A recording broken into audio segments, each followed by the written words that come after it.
চট্টগ্রাম বাংলাদেশের অর্থনীতির প্রাণকেন্দ্র। এই ব্যস্ততম শহরের এক পোশাক কারখানায় চলছিল এক ভয়ঙ্কর গোপন কর্মকাণ্ড। আপনার অজান্তেই এই পোশাক কারখানাগুলোতে কি তৈরি হতে পারে?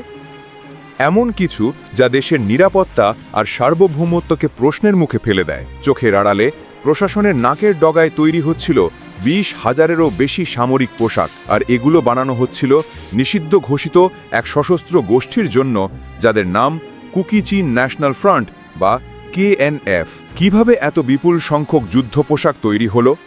কারা দিল এই অর্ডার? কোথায় লুকিয়ে আছে এই ভয়ঙ্কর সাপ্লাই চেইন? আর এর পেছনে থাকা সেই মাথাটাই বা কে?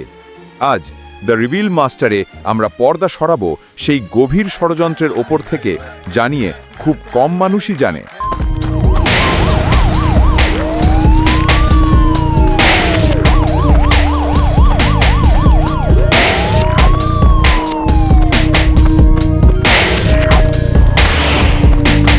ঘটনাটি এই বছরের মে মাসের মাঝামাঝি। চট্টগ্রামের বায়েজিদ বোস্তামি থানার নয়নাহাট এলাকায় হানা দেয় গোয়েন্দা পুলিশ। লক্ষ্য ছিল রিংভো অ্যাপারেলস নামের একটি পোশাক কারখানা। সেখান থেকে উদ্ধার হয় 20,300 সেট সামরিক পোশাক, যার বাজার মূল্য প্রায় 2 কোটি টাকা বা 20 মিলিয়ন টাকা। ঘটনাটা তখনই দেশের সব নিরাপত্তা সংস্থাকে নাড়িয়ে দেয়। গ্রেফতার হয় কারখানার মালিকসহ 3 মধ্যস্থতাকারী। কিন্তু এই KNF বা কুকি চীন ন্যাশনাল ফ্রন্ট আসলে কারা? এই প্রশ্নের উত্তর জানতে আমাদের যেতে হবে পার্বত্য চট্টগ্রামের গভীরে।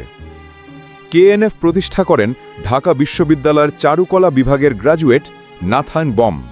তাদের মূল লক্ষ্য রাঙামাটি ও বান্দরবনের 9টি উপজেলা নিয়ে কুকি চীন জাতিগোষ্ঠীর জন্য একটি পৃথক স্বাধীন রাষ্ট্র গঠন করা। তারা নিজেদের বম পার্টি নামেও পরিচিত করে, কারণ বম সম্প্রদায়ের সদস্যরাই এই গোষ্ঠীর মূল ভিত্তি। তবে তাদের পরিচয় শুধুই বিচ্ছিন্নতাবাদী নয়। চাঁদাবাজি, অপহরণ, খুন, গুমের মতো অপরাধে তারা শুরু থেকেই যুক্ত। আর সবচেয়ে ভয়ঙ্কর তথ্য হলো, তারা এখন দেশের অভ্যন্তরের জঙ্গি সংগঠনগুলোর সাথে হাত মিলিয়েছে।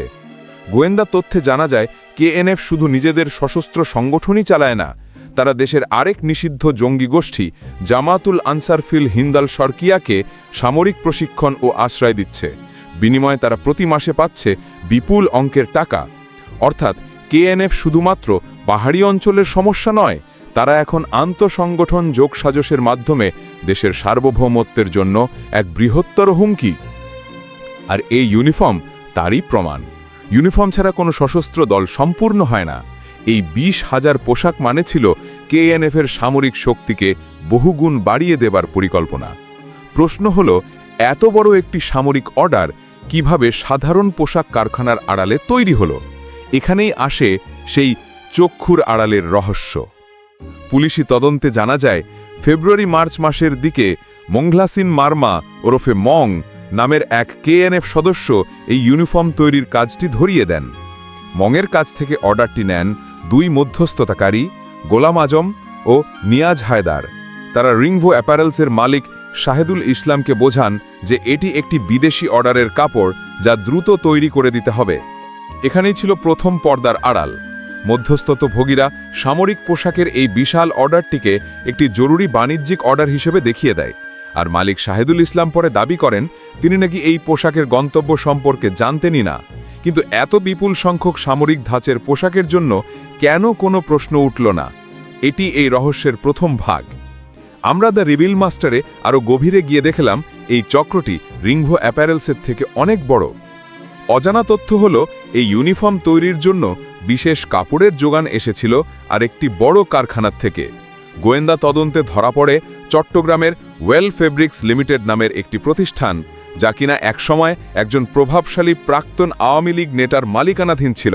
অর্থাৎ সামরিক পোশাক বানানোর জন্য প্রয়োজনীয় বিশেষ ধরনের ফেব্রিক সরবরাহ হয়েছে এই শিল্প গোষ্ঠীর কারখানা থেকে। এটি এক মারাত্মক ইঙ্গিত। এর মানে KNF শুধুমাত্র একটা ছোটখাটো টেলারিং শপ থেকে কাজ করাচ্ছিল না, বরং তারা এক বিশাল সংগঠিত শিল্প সরবরাহ নেটওয়ার্ককে কাজে লাগাচ্ছিল। এই সামরিক ধাঁচের পোশাকগুলো তৈরি করতে দরকার হয় বিশেষ কমব্যাট ফেব্রিক, যা সহজে ছিঁড়ে না এবং অনেক বেশি টেকসই। এই ফেব্রিকগুলো সোর্স করা, রং করা এবং পরিশেষে সেলাইয়ের জন্য রিংভো অ্যাপারেলসে পাঠানো পুরোটাই ছিল এক উচ্চ স্তরের ষড়যন্ত্র। এক কথায় কেএনএফের ইউনিফর্ম ফ্যাক্টরি ছিল না, বরং তাদের ছিল এক গোপন শিল্প সরবরাহ চেইন, যা চট্টগ্রাম শহরের মূল শিল্পাঞ্চলের ভেতরেই সক্রিয় ছিল। এই ইউনিফর্ম বা সামরিক পোশাকের সংখ্যা কিন্তু শুধু পরিসংখ্যান নয়, প্রতিটি পোশাকের পেছনে লুকিয়ে আছে পার্বত্য অঞ্চলে আরও বেশি রক্তপাত, আরও বেশি মানুষের কান্না। কেএনএফ তাদের আন্দোলনের কারণ হিসেবে শান্তি চুক্তির সুবিধা থেকে বম সম্প্রদায়ের বঞ্চিত হওয়ার কথা বললেও তাদের হিংসাত্মক কর্মকাণ্ডের শিকার হচ্ছে সাধারণ মানুষই। তাদের কর্মকাণ্ডের কারণে প্রায় ৪,০০০-এরও বেশি বম বেসামরিক নাগরিক নিজেদের পৈতৃক ভেটা থেকে বাস্তুচ্যুত হয়েছেন, অনেকে আশ্রয় নিয়েছেন পার্শ্ববর্তী মিজোরামে। যখন একটি সশস্ত্র গোষ্ঠী এত বিশাল আকারে সামরিক পোশাক তৈরি করার সাহস পায়, তখন বুঝতে হবে এই নেটওয়ার্ক কতটা মজবুত। এই ঘটনা কেবল একটি ফৌজদারি কর্মকাণ্ড নয়, এটি আমাদের দেশের নিরাপত্তা ব্যবস্থার প্রতি এক কঠিন চ্যালেঞ্জ। প্রশ্ন হলো, আমাদের সমাজের প্রভাবশালী আর ক্ষমতাবান মানুষরা কি জেনে শুনে অথবা না জেনেই এমন একটি ধ্বংসাত্মক চক্রকে সহায়তা দিয়ে যাচ্ছেন? আর এর চূড়ান্ত শিকার কে হচ্ছে? নিরীহ পাহাড়ি ও বাঙালি সাধারণ মানুষ। দ্য রিভিল মাস্টারে আজ আমরা দেখলাম কিভাবে 2 কোটি টাকার একটি গোপন সামরিক পোশাকের অর্ডার দেশের সবচেয়ে সংবেদনশীল একটি জঙ্গি গোষ্ঠীর হাতে তুলে দেওয়ার চেষ্টা হয়েছিল।